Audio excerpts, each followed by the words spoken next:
Students officially मैं lecture start कर रहा हूँ अब, इसलिए प्लीज मूड। ओके,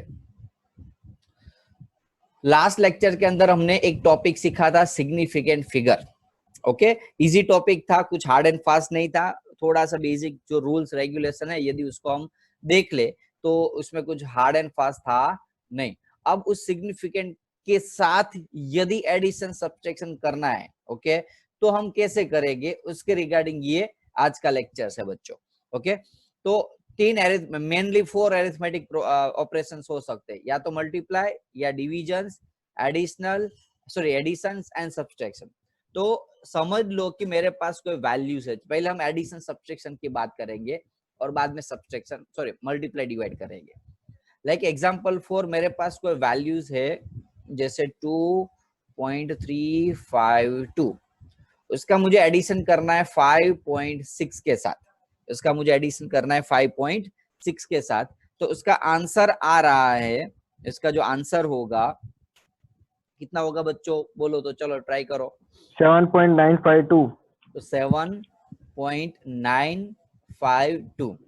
देखो ये अपने हिसाब से सही है, आपने जो एडिशन किया वो जनरल एडिशन किया, लेकिन आप सिग्निफिकेंट फिगर के साथ उसका आंसर यदि पूछे, एमसीक्यू में पूछ सकते question, you find the answer with proper significant figure, तो यहाँ आपको जो आंसर लिखना होगा, बताना होगा, वो ये रॉन्ग होगा। तो सही आंसर क्या है, तो पहले आपको जो वैल्यूज आपने अपने हिसाब से ये एडिशन कर दिया वो सही है, ये तो स्टेप आएगा ही। अब एक्चुअल आंसर जो है वो क्या लिखना है, तो सबसे कम सिग्निफिकेंट वाला जो टर्म्स है, जैसे यहाँ 5.6 2 डिजिट में सिग्निफिकेंट फिगर है, तो ये जो आंसर है उसको मुझे 2 डिजिट में लेना होगा। किस में लेना होगा, 2 डिजिट में। जैसे लाइक एग्जांपल फॉर मैं ऐसा लिखूं 7.9, ये हमारा आंसर है। क्लियर? मिनिमम सिग्निफिकेंट वाली जो कोई भी टर्म्स जो ऑपरेशन में यूज हुआ है, एडिशन, सब्ट्रैक्शन, मल्टीप्लाई या डिवीजन के अंदर, उसमें जो फाइनल आंसर है उसको मुझे मिनिमम सिग्निफिकेंट टर्म वाले वैल्यू में कन्वर्ट कर देना होगा। सिमिलरली वो भी चीज सब्ट्रैक्शन में अप्लाई होगी। ओके, अब वैसे मल्टीप्लाई में यदि देखे तो कोई भी वैल्यू का मल्टीप्लाई करना है, लाइक एग्जांपल फॉर तो वैल्यूज ले लेते हैं 3.251 इंटू मल्टीप्लाई बाय 2.52। अब उसका जो आंसर आ रहा है वो है, एक मिनट में कैलकुलेटर से मल्टीप्लाई कर देता हूं। ओके, मैंने अपने हिसाब से कर दिया है 8.19252। अब बोलो चलो, यदि मुझे प्रॉपर सिग्निफिकेंट फिगर में उसका आंसर लिखना है तो क्या आएगा आंसर? 8.19। क्लियर? क्यों? क्योंकि मिनिमम सिग्निफिकेंट वाला टर्म्स क्या है 2.52, जिसके अंदर 3 डिजिट सिग्निफिकेंट है, तो मुझे ये जो आंसर है उसको मुझे 3 डिजिट में कन्वर्ट करना होगा। अभी मैंने आपको राउंड ऑफ नहीं सिखाया है, लेकिन वो भी बाद में अप्लाई होगा। ओके, अभी आप ये सीख लो कि जो भी ऑपरेशन होगा वो मिनिमम डिजिट के साथ फाइनल आंसर आएगा। राइट? इसमें कोई डाउट, डिफिकल्टी बोलो? बहुत इजी एक्सरसाइज, आज का लेक्चर बहुत शॉर्ट एंड स्वीट लेक्चर होने वाला है। कोई डाउट, डिफिकल्टी? हाँ बोलिए सर। આપણે ફર્સ્ટ એક્ઝામ્પલ તમે આપ્યું ને 7.952 આન્સર આવે છે. હા તો એમાં આપણે જેમ કે ઇક્વિવેલેન્ટ આન્સર લાવીએ तो આપણે 8.0 થશે। हाँ 8.0 अभी मैंने वही तो बताया कि अभी मैंने राउंड ऑफ नहीं सिखाया है, अदरवाइज ये आंसर चेंज होगा। अभी खाली माइंड में वो डालना है कि फाइनल आंसर कैसे निकालना है, कि मिनिमम डिजिट के साथ। अभी जो नेक्स्ट टॉपिक वही है कि राउंड ऑफ कैसे करना है, क्योंकि ये जो आंसर है 7.9 वो एक्चुअली वैलिड आंसर नहीं कहलाएगा, क्योंकि यदि उसको हम 2 डिजिट में लाए वैल्यू को तो आंसर एक्चुअली 8.0 आना चाहिए। ओके, वो अभी मैं सिखाता है, वही टॉपिक नेक्स्ट टॉपिक है। अभी यहाँ इतना तो समझ में आ गया है कि वैल्यू को कहां तक लाना है। yes, यहाँ आपका जो आंसर है, यहाँ जैसे मैंने 8.0 आंसर, तो भी वो भी 2 डिजिट में ही होगा, तो फाइनल आंसर मुझे 2 डिजिट में लाना है, या फिर जो मिनिमम डिजिट है, जैसे यहाँ 3 डिजिट था तो मैंने 3 डिजिट में आंसर लाया, तो वो एक माइंड में डाल दो। ओके, बाकी आगे ऑपरेशन क्या है वो मैं समझा रहा हूँ। राउंड ऑफ, वैसे राउंड ऑफ मुझे सिखाना की जरूरत ना पड़नी चाहिए, क्योंकि ऑलरेडी आप काफी सारे स्टैंडर्ड के अंदर सीख चुके, लेकिन फिर भी थोड़ा रिविजन कर लेते, राउंड ऑफ की प्रैक्टिस कर लेते। राउंड ऑफ के अंदर जो जनरली रूल्स जो यूज होते हैं, ओके राउंड ऑफ में वो मैं अभी समझा देता हूं। जैसे एग्जांपल 4 फर्स्ट रूल्स होता है कि यदि जैसे मैं बोलूं कि 2 5 2 2 5 2.52 3, अब उसका मुझे 3 डिजिट में राउंड ऑफ करना है तो आंसर आएगा 2.52, आंसर आएगा 2.52। अब कैसे, तो समझ लो कि ये वैल्यू मुझे निकालनी है, 3 को निकालना है। तो मैं यदि वो 3 की वैल्यू 5 से ज्यादा होगी, यदि ये जो फोर्थ डिजिट जो मुझे निकालना है टर्म्स, ये 4 डिजिट का टर्म्स था, मुझे आंसर 3 डिजिट में लाना है, तो जो फोर्थ डिजिट था उसकी वैल्यू 5 से ज्यादा होगी, ग्रेटर देन 5 होगी, तो हम आगे के टर्म से उसको एक्स्ट्रा ऐड कर देंगे। लाइक एग्जांपल 4 2.528, यदि ऐसा है क्वेश्चन, तो यहाँ जो मुझे यदि उसको 3 डिजिट में आंसर लाना है तो मुझे ये वैल्यू निकालनी है, 8 को निकालना है। लेकिन ये जैसे मैं 8 निकालूंगा तो क्या होगा, 5.2.53 होगा। क्यों, क्योंकि 8 जो है वो 5 से ज्यादा है, ग्रेटर देन 5 है। तो यदि लास्ट डिजिट ग्रेटर देन 5 हो तो हम क्या करेंगे, आगे के डिजिट है उसके अंदर इंक्रीमेंट कर देंगे। क्लियर? Yes sir. और यदि वैल्यू जैसे यहाँ 3 है तो वो ग्रेटर देन लेस देन 5 है, तो 5 से कम है तो एज यूजुअल हम रखेंगे। ओके 3 को निकाल देंगे और बाकी के जो टर्म्स है उसमें डाल देंगे। ये क्लियर?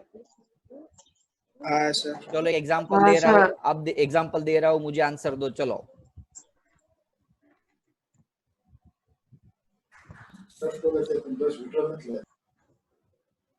चलो इसका मुझे 3 सिग्निफिकेंट में आंसर लिखना है। ये जो वैल्यू है उसका मुझे 3 सिग्निफिकेंट में आंसर लिखना है, तो क्या होगा? 3.05। वेरी गुड, क्योंकि ये 2 and 1 5 से लेस देन वैल्यू है। चलो इसका क्या होगा 3 डिजिट में? 5.68। आवाज अपनी म्यूट करते रहना, जैसे खत्म हो जाए ना आप बोल दो, बाद में म्यूट कर देना तुरंत। ओके वो मत भूलना, अदरवाइज आवाज आ रही है सभी की। ध्रुविन गजेरा पड़साड़ा म्यूट कर दे बेटा प्लीज। चलो सिंपल चीज है, राउंड ऑफ तो हो गया। अब एक नया टर्म से राउंड ऑफ में जो थोड़ा कहलाएगा आपको थर्ड नंबर का। यदि समझ लो कि जैसे एग्जांपल 4 5 से लेस देन हो तो हम उड़ाट देते उसको, ओके। और यदि 5 से ज्यादा हो तो प्लस इंक्रीमेंट कर देते। अब समझ लो कि एग्जैक्ट 5 वैल्यू हो, तो एग्जैक्ट 5 वैल्यू हो, आपको वैसे सिखा दिया है आपके आगे के स्टैंडर्ड के टीचर्स ने, पता ही होगा। कौन बोल सकता है, बोलो। तो भी सर राउंड ऑफ सही जैसे। अब राउंड ऑफ में उसमें 2 रूल्स लगेंगे कि एग्जैक्टली 5 है तो उसके जो आगे का जो डिजिट है, आगे का डिजिट वो यदि ऑड नंबर में है तो प्लस इंक्रीमेंट होता है, और आगे का डिजिट यदि इवन नंबर में है तो एज यूजुअल रहेगा। क्लियर? आगे का डिजिट क्या है, प्लस, यानी कि 5 से आगे का डिजिट ऑड नंबर है तो क्या होगा, बोलो। आगे का डिजिट हाँ ऑड नंबर है तो प्लस होगा, और इवन नंबर है तो एज यूजुअल रहेगा। लाइक एग्जांपल 4 में बताओ, ओके क्वेश्चन लेते हैं तो क्लियर हो जाएगा। जैसे एग्जांपल 4 3.235, अब मुझे उसका राउंड ऑफ करना है तो क्या होगा, बोलो। चलो उसको 5 को निकाल देना है, 3 डिजिट में आंसर देना है, क्या होगा 3.24। इवन नंबर है, सॉरी ऑड नंबर है 3, तो प्लस 1 ऐड हुआ। और समझ लो कि ऐसा है तो एज यूजुअल रहेगा 3.24 एज यूजुअल नहीं, लेकिन 3.24। ओके 5 निकल जाएगा, बाकी का टर्म्स एज यूजुअल रहेगा। ओके कोई डाउट इसमें? ना सर। पक्का? आवाज म्यूट कर दो प्लीज, अपने आसपास के कोई पेरेंट्स की आवाज आ रही है मुझे इसलिए। चलो अब उसका प्रैक्टिकल न्यूमेरिकल ले लेते, जो एग्जाम में आ सकते हैं, इस टाइप का क्वेश्चन ले लेते हैं। क्वेश्चन में है कि each side of cube is measured to be 7.203, यानी कि आपको साइड दी है, क्यूब की साइड है 7.203 metre. So what are the total surface area and volume of the cube? Appropriate significant figure. Significant figure यानी कि मुझे जो साइड में जो significant है उसकी वही टर्म्स के अंदर मुझे significant आंसर लिखना है. साइड में significant वैल्यू कितनी है वो कौन बोल सकता है? चलो, साइड है उसके अंदर significant डिजिट कितने हैं? 4. Very good. तो सिग्निफिकेंट फिगर है 4. अब मुझे फाइंड करना है फर्स्ट तो टोटल सरफेस एरिया. बोलो, क्यूब का टोटल सरफेस एरिया का फॉर्मूला कौन बोल सकता है? 6L square. 6L square. 6L square. 6 7.203 का स्क्वायर. उसको सोल्व करोगे, एक मिनट, 311.299 something. बुक्स लाइन बैठो, जो बुक्स बंद कर दे, बुक्स बंद कर दे. चल, નથી સર, તો ક્યાંથી આવ્યો આન્સર એટલો મોટો? કેલ્ક્યુલેટર માં સર. 311,299,254 ये आपका आंसर. लेकिन वो प्रॉपर सिग्निफिकेंट में नहीं है. It not in the significant terms. तो सिग्निफिकेंट में लाने के लिए मैं वो चेक करूंगा कि सिग्निफिकेंट डिजिट कितना था क्वेश्चन के अंदर, 4. तो 4 यानी मुझे यहां तक आंसर रखना है, यहां तक आंसर रखना है. तो क्या करूंगा मैं? 9 है, 9 को हटाना. 9 यानी कि क्या वैल्यू ज्यादा हुई तो सिंपल चीज है 2.9. तो क्या करेंगे? प्लस हो जाएगा. प्लस हो जाएगा. तो 5 से ज्यादा वैल्यू है तो क्या हो जाएगा? 3. ओके, 5 से ज्यादा टर्म्स है इसलिए क्या हुआ?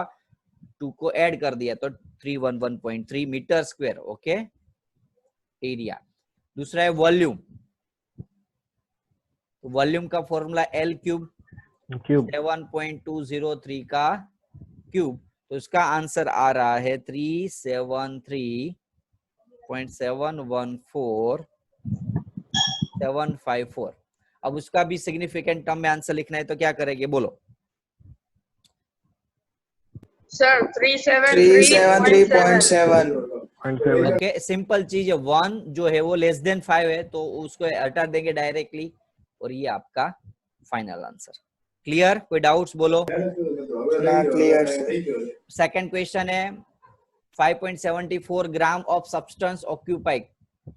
ग्राम यानी कि मास आपको दिया है 5.74. वेट आपको, सॉरी, मास आपको दिया है 5.74 ग्राम. ऑक्यूपाई यानी कि वॉल्यूम जो दिया है 1.2 सेंटीमीटर क्यूब. फाइंड करना है आपको डेंसिटी. Okay, fine. अब आपको ऐसा लगेगा कि सर इसमें तो बहुत इजी है. देखो आपको सिग्निफिकेंट फिगर पता है, राउंड ऑफ पता है, इसलिए. अदरवाइज काफी बार टीचर्स क्या कर लेते, मैं खुद भी स्किप करता था. लेकिन हुआ ऐसा कि एक बार कोई पता नहीं बोर्ड की एग्जाम थी या फिर नीट या JEE किसी की एग्जाम में ये क्वेश्चन पूछा है. अभी तक के रिकॉर्ड में बहुत कम चांसेस थे कि नहीं आता था और तब ऑलमोस्ट स्टूडेंट्स ने ये भूल कर दी थी इतने सिली क्वेश्चंस के अंदर. दैट्स व्हाई कि मैंने ये इसके भी एग्जांपल स्टार्ट करा दिए जनरली, क्योंकि जनरली ये टॉपिक है ना, इस टाइप के टॉपिक स्किप कर देते. ओके, हाँ, क्योंकि ये इजी टॉपिक्स होते हैं इसलिए. तो ध्यान रखना, आप भी ऐसे स्किप मत कर देना क्योंकि अच्छा टॉपिक काफी बार पूछ लेते. इजी है इसका मीनिंग ये नहीं कि नहीं पूछेंगे. ओके, डेंसिटी फाइंड करनी है. डेंसिटी का फॉर्मूला होगा मास अपॉन वॉल्यूम. राइट है? मास है 5.74 ग्राम, वॉल्यूम है 1.2. उसका हम डिविजन्स करेंगे तो आंसर आएगा 1 मिनट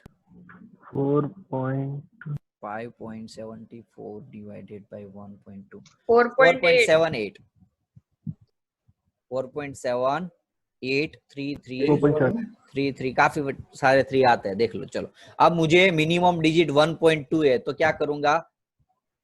इसके अंदर आंसर लाना है. 4.8. अब पीछे का जो टर्म्स हटाना है वो चेक करूंगा तो वो 8 है. 8 यानी कि ग्रेटर देन 5. तो क्या करूंगा? आगे के जो वैल्यू इसमें ऐड कर दूंगा 1 तो 4.8. ओके, तो एमसीक्यू में पूछ सकते हैं ये क्वेश्चन. बाकी कहीं चांसेस नहीं है, बहुत कम चांसेस एग्जाम में आने के. लेकिन फिर भी इसको स्किप नहीं करना है. क्लियर? इसमें कोई डाउट आज के लेक्चर में? सॉरी, आज के जो भी टॉपिक चला इसमें कोई डाउट है किसी को? ना सर. श्योर? एक टर्म sure. एक टर्म में सिखा देता हूँ, जब भी फिजिक्स में ओके ये रेस्ट ऑफ द 2 ईयर आपको काम आएगा। ओके बाद में मैं कभी भी नहीं बोलूंगा, हाफ मार्क्स कट कर दूंगा जब भी आंसर में ऐसी कोई गलती की तो। 1 मिनट में जगह कर देता हूँ थोड़ी।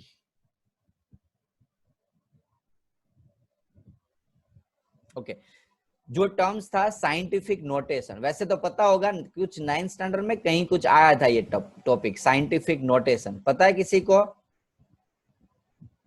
खबर नहीं।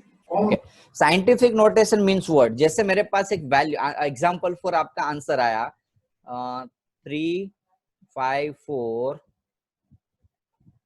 2 सॉरी 0 0 ये 0 ले लेते हैं।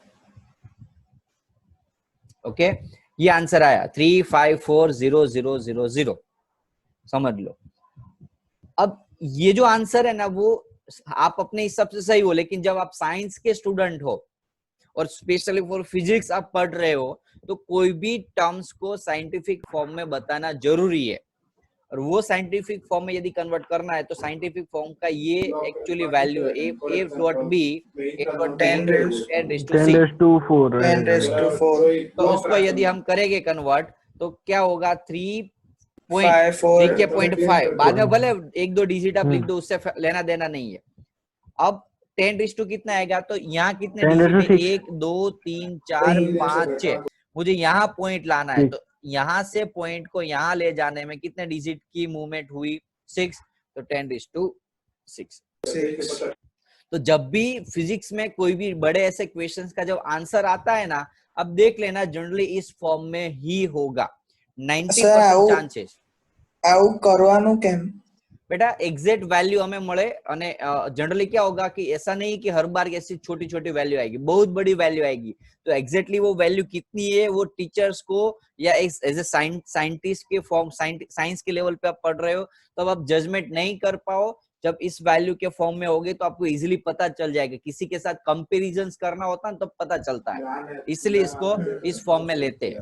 ओके कब जब भी मास वॉल्यूम लेंथ या कोई भी क्वांटिटी को दूसरे क्वांटिटी के साथ कंपैरिजन करना होता है तब ये मैक्सिमम बेनिफिट होता है। That's why we use in the scientific form. Okay scientific notation या साइंटिफिक फॉर्म बोलते हैं। एक दूसरी वैल्यू ले लेता हूं, चलो ट्राई करो,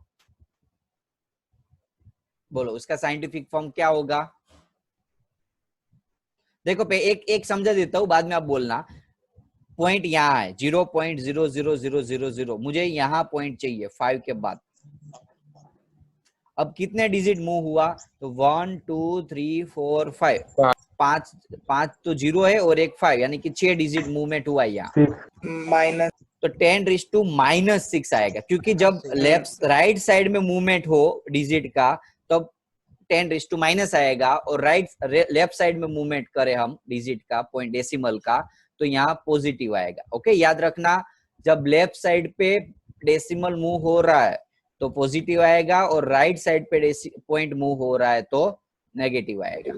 ओके वैसे भी आपको पता चल ही जाएगा 000 वाले में पॉइंट में माइनस आएगा और ज्यादा पीछे 0 हो गए तो पॉजिटिव आएगा। चलो एक क्वेश्चन आपको मैं देता हूँ, आप खुद ट्राई करो। चलो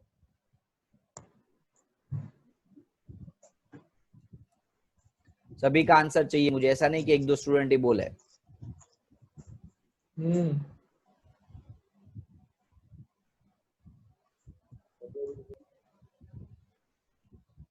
चलो બોલી દો છે ને। 1 मिनट में मुझे क्वेश्चन तो 2 लिखने दे। चलो फर्स्ट का आंसर कौन बोलेगा? 3.47 into 10⁹ 10⁹ कितने डिजिट यहाँ से पॉइंट था यहाँ और यहाँ मूव हुआ 1 2 3 4 5 6 7 8 राइट है। चलो सेकंड 3.47 into 10⁻⁷ -7 1 2 3 4 5 6 और -7 क्लियर। ओके